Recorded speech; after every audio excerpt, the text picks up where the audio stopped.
Begnaud is there in Carencro, Louisiana. That's in the southern part of the state. And David, as we can see from perhaps the waters behind you, what's the latest today?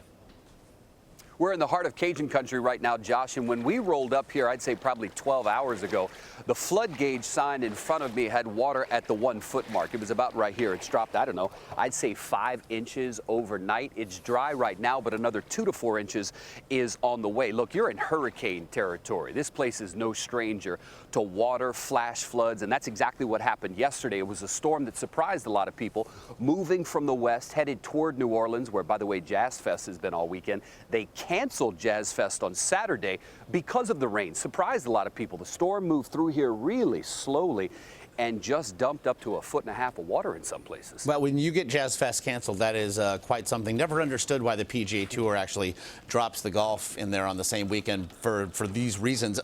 You know, you look at the infrastructure behind you. As you mentioned, Cajun country, no stranger to floods. In terms of the infrastructure, is it perhaps better prepared or better able to handle this than other places in the region?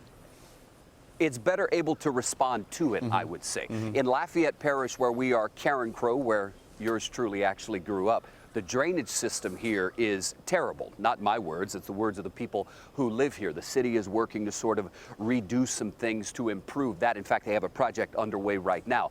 But what Louisiana, South Louisiana, the southern part of the Bayou State does well is respond to this. So as soon, you know, Josh, when you come here and you visit, if you go to a Jazz Fest, one thing that you see is the meteorologist on television all the time because they are really quick to adjust to breaking weather, severe weather that moves through here.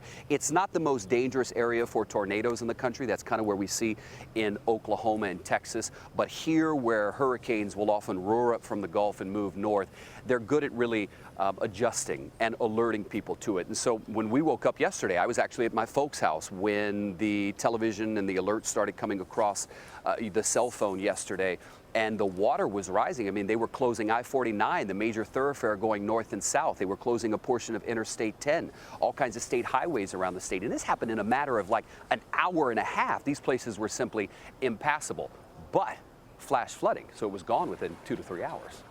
Well, is there anything lurking in that water, by the way, that we should be worried about? Probably. That's why I keep moving. Look, we snakes are no stranger around here, but no alligators. Luckily, we eat alligators around here. I don't think one's swimming around this part. All right, nobody rocks the waders quite like you. David Begnaud there in Carencro. We appreciate it. Yes, sir.